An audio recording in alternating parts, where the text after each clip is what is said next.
Your next topic is the pre-fertilization structure and events of formation and development of the pollen grains. सबसे पहले इसमें structure है स्टेमन का। तो स्टेमन का स्ट्रक्चर ये होता है, ठीक है। तो स्टेमन जो है फ्लावर में, इसमें जो है टू पार्ट्स होते हैं। एक तो लॉन्ग नैरो स्टॉक होता है फिलामेंट, ये वाला पार्ट फिलामेंट होता है, ठीक है। ये पार्ट जो है वो इसको फिलामेंट बोलते हैं। And upper broader knob like जो है बाइलोब्ड स्ट्रक्चर। बाइलोब्ड स्ट्रक्चर, एक तरफ इस तरफ लोब होती है, दूसरी तरफ इस तरफ होती है। तो बाइलोब्ड स्ट्रक्चर जिसको हम क्या कहते हैं, एंथर कहते हैं, ठीक है। The proximal end of the filament is attached to the thalamus. कह रहे हैं कि ये जो फिलामेंट है, इसका प्रॉक्सिमल पार्ट जो है, वो किसके साथ अटैच्ड होता है, थैलेमस के साथ, ठीक है, और the petal of the flower के साथ। The number and the length of the stamens very in different species. तो प्रॉक्सिमल पार्ट कौन सा हुआ, ये वाला पार्ट होता है जो कि थैलेमस के साथ अटैच्ड होता है। नीचे जो थैलेमस होता है या फिर जो है पेटल्स के साथ अटैच्ड होता है कई बार ये पार्ट। तो नंबरिंग और जो लेंथ है स्टेमन्स की वो वेरी करती है डिफरेंट स्पीशीज़ में। तो आप इस स्ट्रक्चर में देख सकते हैं कि यहाँ पे जो है वो, इसको देखिए जैसे कि ये फिलामेंट है, देन कनेक्टिव है इसमें बीच में। कनेक्टिव मतलब कि ये दोनों को लोब्स को, एक लोब इधर है दूसरी लोब इधर है, दोनों लोब्स को कनेक्ट करने का काम कर रहा है कनेक्टिव। देन उसके बाद जो है अगर हम इसको जो है एंथर को जो है बीच में से काटते हैं, ठीक है, तो हमें जो है वो ये स्ट्रक्चर दिखाई देता है। क्या दिखाई देता है इसमें, अब हम देख रहे हैं कि इसमें जो है वो हमें यहाँ पे टू लोब्स बनी हुई दिखाई देती हैं इस तरह से, ठीक है। तो वो बनता है टीएस ऑफ एंथर। ये सिर्फ एंथर का स्ट्रक्चर है यहाँ पे जो अभी बनाया मैंने, ठीक है। तो ये जो है वो एंथर का स्ट्रक्चर है। इसमें देखिए कि ये, इसमें जो अभी अभी ये स्ट्रक्चर बनाया मैंने इस तरह से, ये क्या बनाए हैं, पोलन सैक बने हैं इसमें, ठीक है। इस तरह से इसके बीच में जो है पोलन सैक है। तो ये स्ट्रक्चर है एंथर का। और इन पोलन सैक में क्या प्रेजेंट होते हैं, ये पोलन ग्रेन्स प्रेजेंट होते हैं, ठीक है। तो ये स्ट्रक्चर था आपके पास इसका एंथर का। देन उसके बाद जो है वो आप देखिए the structure of the, just minute, इसमें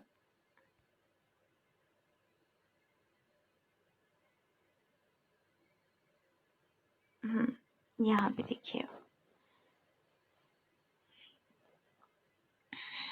स्ट्रक्चर ऑफ द एंथर, ठीक है। स्ट्रक्चर ऑफ द एंथर, इसमें बताया गया है कि स्ट्रक्चर ऑफ एंथर में first of all a normal dithecous का मतलब होता है कि बाई लोब्ड स्ट्रक्चर है, टू इसमें लोब्स प्रेजेंट होंगे। Anther is made up of two anther lobes. Bi dithecous का मतलब होता है कि जो एंथर है वो टू एंथर लोब्स का बना होता है, ठीक है, टू एंथर लोब्स का बना होता है, जिसके बीच में एक स्टीराइल पार्ट होता है, जिसको कनेक्टिव कहते हैं। दोनों के दोनों लोब्स जो हैं उसमें फोर पोलन सैक्स होते हैं। फोर क्या होते हैं, पोलन सैक्स होते हैं। और पोलन सैक्स का दूसरा नाम क्या होता है, माइक्रोस्पोरेंजिया। पोलन सैक का दूसरा नाम क्या होता है, microsporangia. In which pollen grains are produced, जिसमें पोलन ग्रेन्स जो है वो प्रोड्यूस्ड होते हैं। देन उसके बाद नेक्स्ट स्ट्रक्चर है structure of microsporangium pollen sac. कह रहे हैं कि यंग एंथर जब होता है, जब अपनी वो बड कंडीशन में होता है, तो जब हम उसका टीएस देखें एंथर का, तो उसमें जो है वो एपिडर्मिस को देख सकते हैं हम, ठीक है। आउटर मोस्ट वॉल लेयर को देख सकते हैं जो कि एपिडर्मिस से नीचे पड़ी होती है, ठीक है, जिसको हम एंडोथीशियम और फाइब्रस लेयर कहते हैं।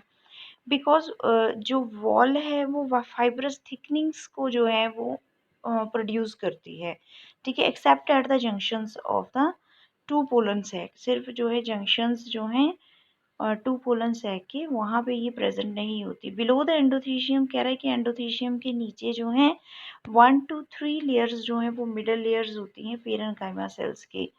हर एक इनर मोस्ट वॉल लेयर जो है वो रेडियली इलोंगेटेड होती है, उसमें रिच प्रोटोप्लाज्मिक कंटेंट होता है, इस लेयर को टैपिटम कहते हैं। Very very important point, what is the function of the tapetum sorry. तो टैपिटम जो है वो क्या करता है, टैपिटम फॉर्म्स, यहाँ पे इसके फंक्शन है टैपिटम के, 2 मार्क्स में पेपर में आता है ये। टैपिटम जो है वो न्यूट्रिटिव टिश्यू है जो डेवलपिंग माइक्रोस्पोर्स को जो है वो नरिशमेंट देता है। ठीक है। सेल्स जो हैं टैपिटम के वो जनरली मल्टी न्यूक्लिएट होते हैं, इनमें लार्ज पॉलीप्लॉइड न्यूक्लियस होता है। टैपिटल सेल्स जो है वो नरिशमेंट प्रोवाइड करते हैं यंग माइक्रोस्पोर मदर सेल्स को। ठीक है। क्या बना के? Except by forming the plasmodium और through the diffusion process. Pollen sac encloses, pollen sac जो है वो इनक्लोज करता है। पोलन सैक के अंदर जो है वो क्या होता है? आर्किस्पोरिया सेल्स होते हैं। आर्किस्पोरिया सेल्स जो हैं वो फर्दर माइक्रोस्पोर मदर सेल्स बनाते हैं। बिगनिंग में माइक्रोस्पोर मदर सेल्स जो हैं वो पॉलीगोनल होते हैं, क्लोजली पैक्ड स्ट्रक्चर होते हैं।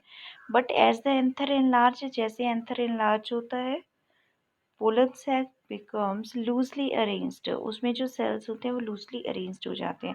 फ्यू माइक्रोस्पोर मदर सेल्स जो हैं वो नॉन फंक्शनल हो जाते हैं। ठीक है। फाइनली जो है डेवलपिंग जो माइक्रोस्पोर्स हैं उनको जो है एब्जॉर्ब कर लेती हैं। ड्यूरिंग माइक्रोस्पोरोजेनेसिस, अगर माइक्रोस्पोरोजेनेसिस की बात करें, ठीक है, एक प्रोसेस आता है आपको 1 मार्क्स में, व्हाट इज माइक्रोस्पोरोजेनेसिस। तो कह रहे व्हाट इज माइक्रोस्पोरोजेनेसिस, जो पोलन ग्रेन्स की फॉर्मेशन है, जो माइक्रोस्पोर मदर सेल्स बनते हैं मेयोसिस की हेल्प से। माइक्रोस्पोरोजेनेसिस क्या है? न्यूक्लियस जो है हर एक माइक्रोस्पोर मदर सेल का, हर एक माइक्रोस्पोर मदर सेल का जो न्यूक्लियस है वो मियोसिस करता है और 4 हैप्लॉइड न्यूक्लियाई को बनाता है, माइक्रोस्पोर टेट्राड जिसको बोलते हैं।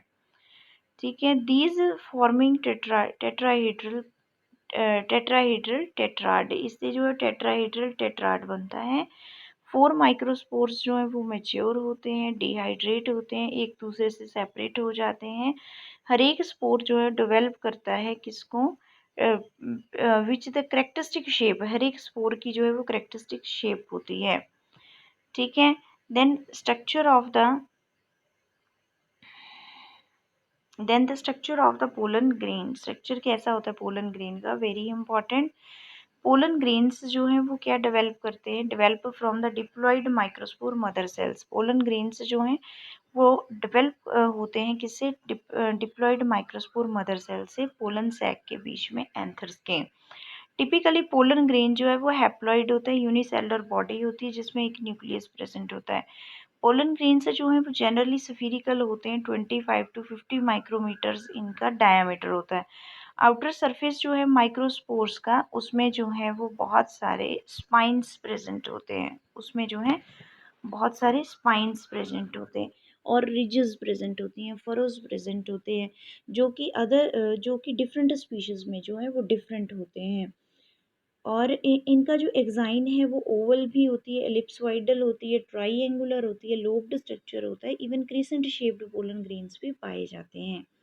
साइटोप्लाज्म जो है उसमें 2 लेयर्ड वॉल होती है, आउटर लेयर को एक्साइन कहते हैं और इनर लेयर को जो है वो इंटाइन कहते हैं। जो आउटर लेयर एक्साइन होती है वो काफ़ी थिक होती है, ठीक है, स्मूथ होती है, स्कल्पचर्ड का मतलब क्या होता है? स्मूथ होती है। और इसमें जो क्यूटिकल भी प्रेजेंट होते हैं, तो क्यूटिन जो है वो स्पेशल टाइप का फैटी सब्सटेंस होता है जिसको स्पोरोपोलिनिन कहते हैं। स्पोरोपोलिनिन के ऊपर कभी भी टेम्परेचर का असर नहीं होता है, हाई टेम्परेचर का, ना स्ट्रॉन्ग एसिड्स का, ना स्ट्रॉन्ग अल्कलीज का, और ये बायोलॉजिकली भी डिकम्पोज नहीं होता है। तो कह रहा है कि इंसेक्ट के केस में क्या होता है कि बहुत सारे इंसेक्ट्स होते हैं, तो उन इंसेक्ट में नहीं, देखिए इधर यहाँ पे इंसेक्ट में पॉलिनेटेड पोलन ग्रेन्स होते हैं। ठीक है।